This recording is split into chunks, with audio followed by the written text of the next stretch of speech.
I just wanted to hear what that experience was like for you as you're starting to struggle with the ethics of not eating animals and then making that decision not to, but there's a part of your work that's still embedded. What just I'm just wondering what that was like. And when you finally said, I don't know that I can do this anymore, or maybe you didn't, but then you started all your own companies, which you're going to talk about so that you could be around vegan food.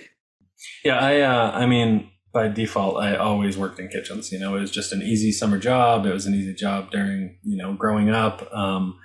My grandma had restaurants, was an amazing cook, and worked in cafeterias and all that. And my brother has had restaurants. My older brother Derek, who I'm a business partner with a number of the businesses. And so I've been around it my whole life, and so it was kind of by default that was my way of income, and so I didn't know that restaurants existed out there that were plant-based. And so what I actually dove into first was raw foods, because that's the information that I was able to find. And because I was going through my own personal spiritual awakening, I started researching a lot around, because I grew up Catholic, and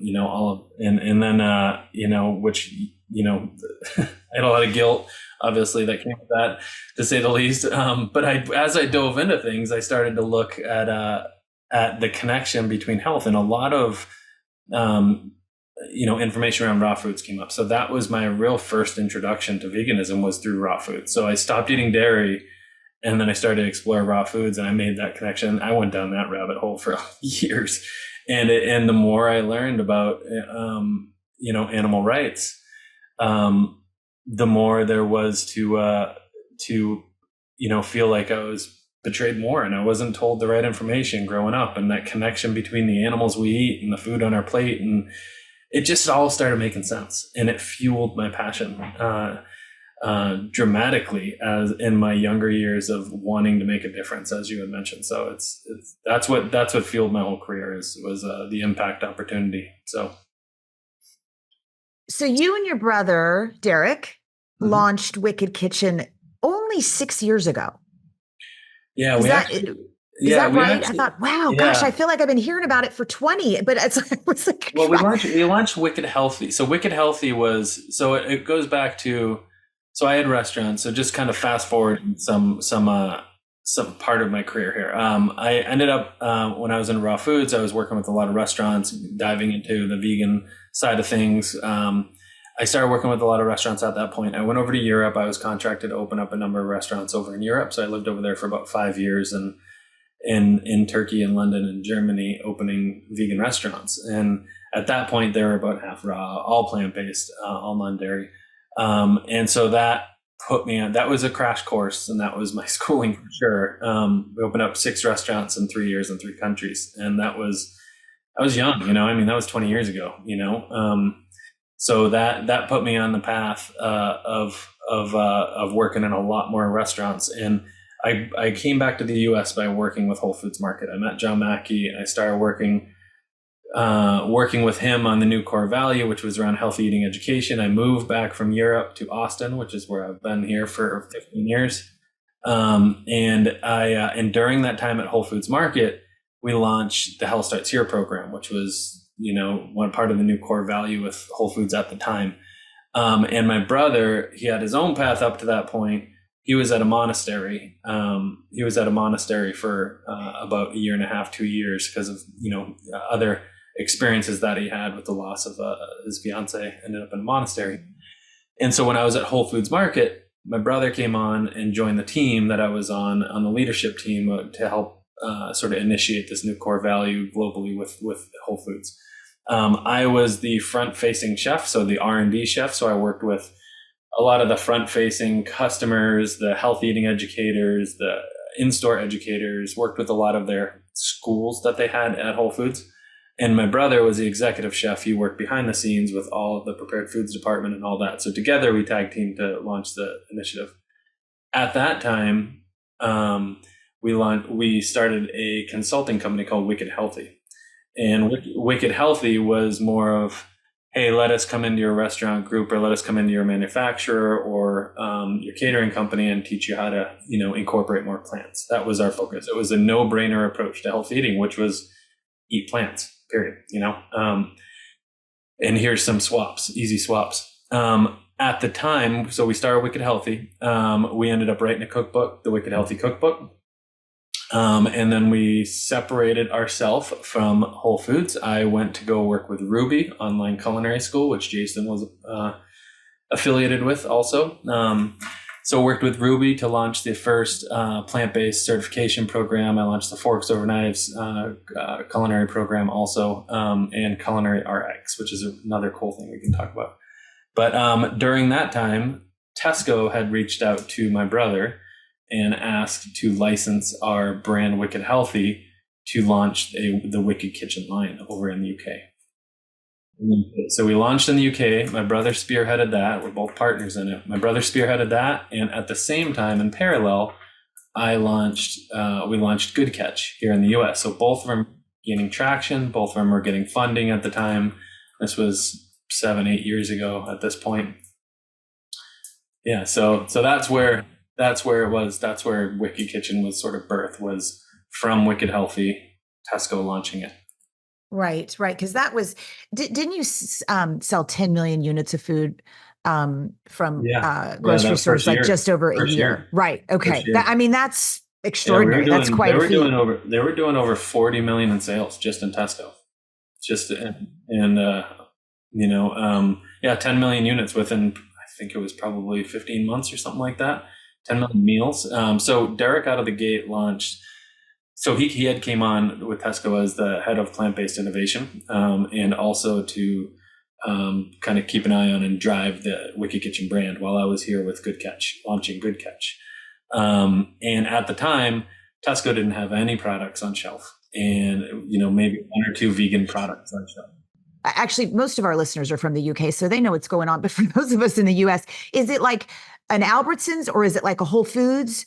No, it's the largest conventional grocer in the UK, for sure. Okay, so like an Albertsons, Piggly Wiggly, Winn-Dixie, like the big. It was one of the top 10 in the world at one point, but massive grocer. There's 2,200 stores or 2,400 stores just in the UK alone. So he led that, and we had an embargo on the announcement. We launched 20 products out of the gate, all ready to eat, grab and go meals. And within a year, it just gained so much momentum, and all these other retailers started to see what was happening, and they would launch their own plant-based line, and Sainsbury's would, and Waitrose would, and so they were all looking at Tesco as sort of the gold standard with Wicked Kitchen. And so being there 10 years prior, opening the first high-end vegan restaurant in London, there was a waiting list. It was a great restaurant, worked really well. And I was just tired and needed to come back.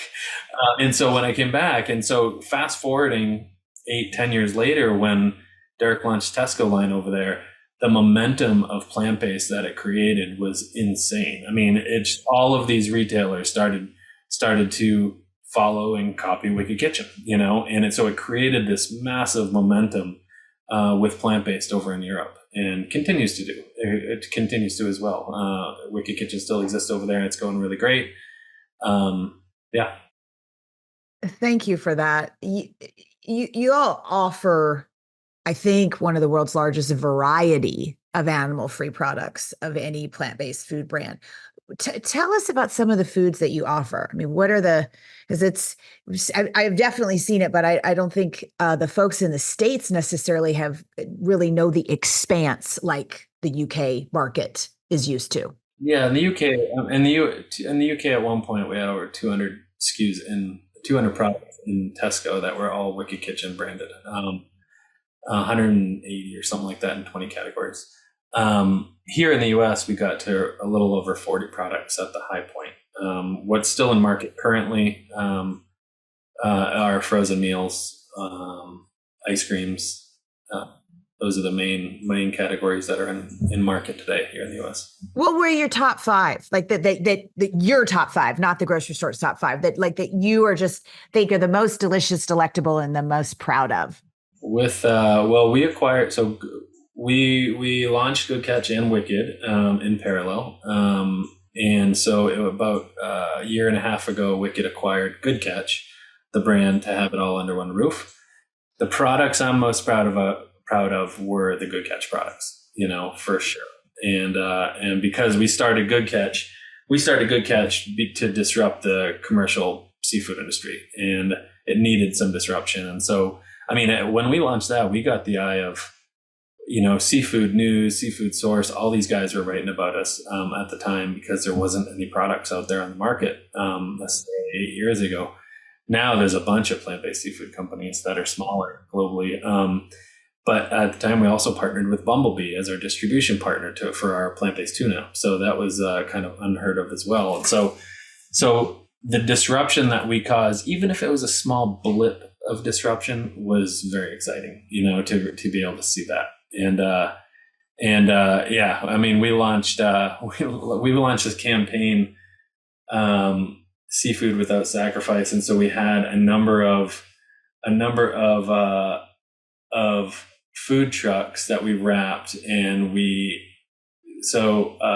Subway was launching this big relaunch of their products, and so we put out a number of food trucks that were branded for 2 days around the country, that we were handing out thousands of free foot-long vegan tuna subs in front of Subways.